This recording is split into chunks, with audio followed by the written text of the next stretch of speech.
The Legend of Zelda Ocarina of Time is often considered one of the best games of all time for its ambitious undertaking of bringing the Zelda series to 3D, as well as its impact on the action-adventure genre as a whole.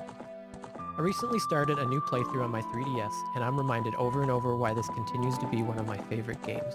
I couldn't think of a better way to kick off my channel than to give you guys 5 reasons why I love The Legend of Zelda Ocarina of Time. Number 1. A classic hero's journey.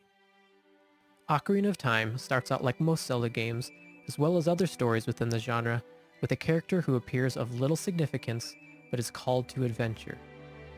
We find Link, with his new friend Navi, being called to present himself to the great Deku Tree. From there, Link is asked to break the curse that was put onto the Deku Tree.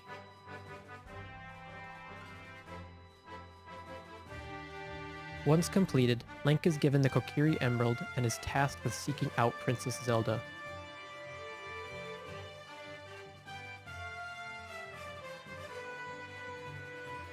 Once there, Zelda explains that she believes an evil man named Ganondorf is after the 3 spiritual stones and is attempting to obtain the Triforce so he can take over Hyrule.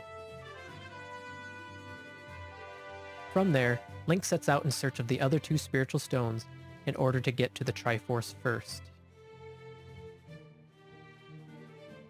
The setup to the game is simple, but given the context that Link is a young child, the tasks at hand are still daunting and does a great job setting up the rest of the story.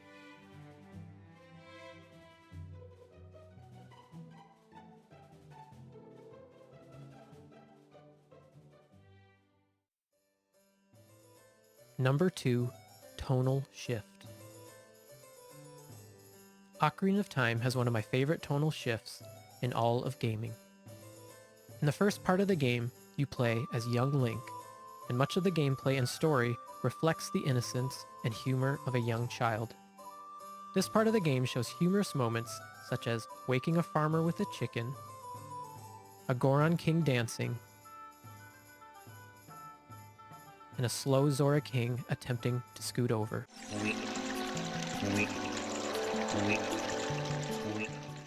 This changes quickly once Link obtains the 3 spiritual stones and must head towards Hyrule Castle back to Princess Zelda.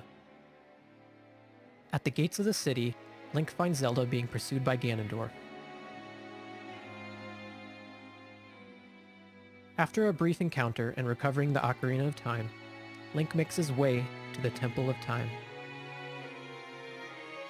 Once the 3 spiritual stones are placed, the Door of Time is opened to reveal the Master Sword.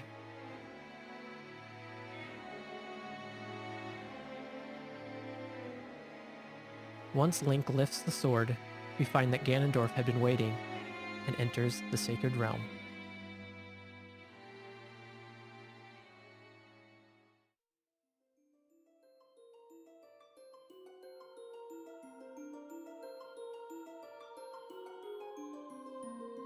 Link awakens to the sage Rauru, who reveals that Link had been sealed away for 7 years in order to reach an age appropriate for the Hero of Time.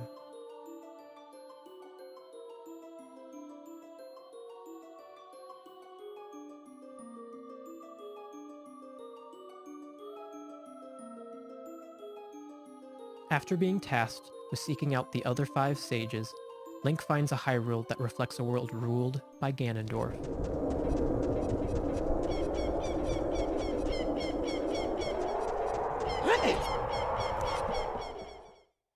The temples that adult Link must complete also follow a darker theme compared to young Link. This includes the Haunted Forest Temple, jailed Gorons in the Fire Temple, and Shadow and Spirit Temples that all bring a more mature theme to the game.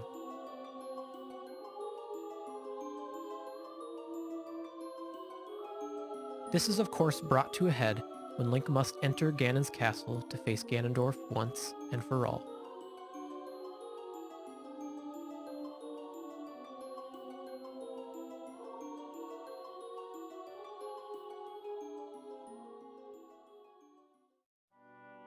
Number 3. Music. The music of Ocarina of Time has held up for over 20 years with melodies that complement each part of the game perfectly. Some of my favorites include The Lost Woods,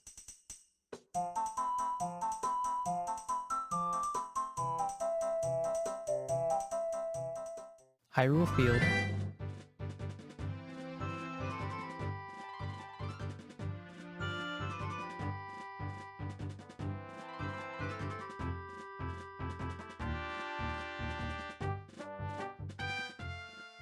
and Gerudo Valley.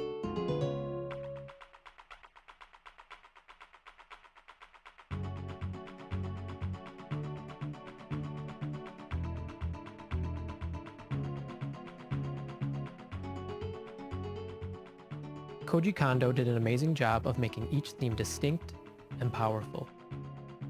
Each song you learn along the way serves a purpose to the story, even if it just allows you to travel back and forth between locations.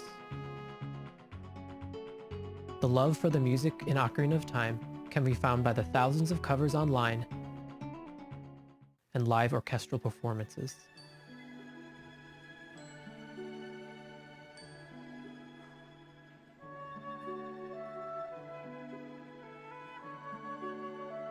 In my opinion, while almost every Zelda game is known for its music, Ocarina of Time boasts the most well-rounded soundtrack.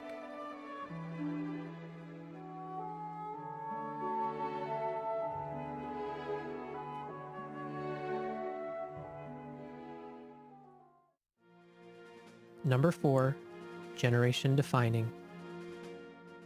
As mentioned earlier in the video, Ocarina of Time was the first Zelda game in 3D. Every Zelda game before it was a top-down adventure, excluding Zelda 2, The Adventures of Link.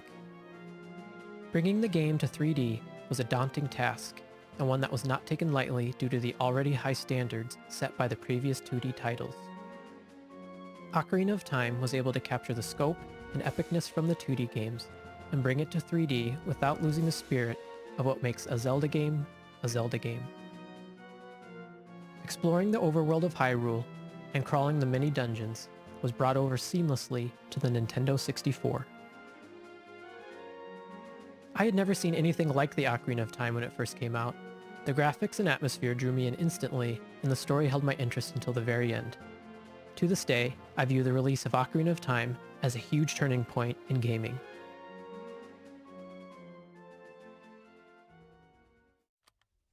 Number 5, Nostalgia.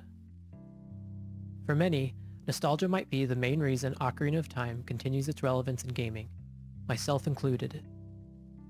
My fondest memories with this game don't actually revolve around my first time playing it, but sitting next to my older brother in front of our CRT TV during his first playthrough.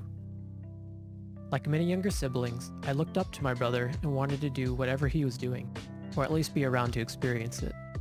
Watching him play through Ocarina of Time was one of those moments. Despite not holding a controller, I felt part of the adventure nonetheless. While experiences within a game can build long-lasting memories, oftentimes it's the circumstances surrounding them that bring back our feelings of nostalgia. At the end of Ocarina of Time, Zelda sends Link back to his childhood with his memories intact. Replaying this game again as an adult is similar in many ways. When I see the menu screen or hear the opening theme, I am instantly transported back to my childhood, where I'm sitting next to my brother, experiencing the game for the first time again. And that is why I love The Legend of Zelda: Ocarina of Time.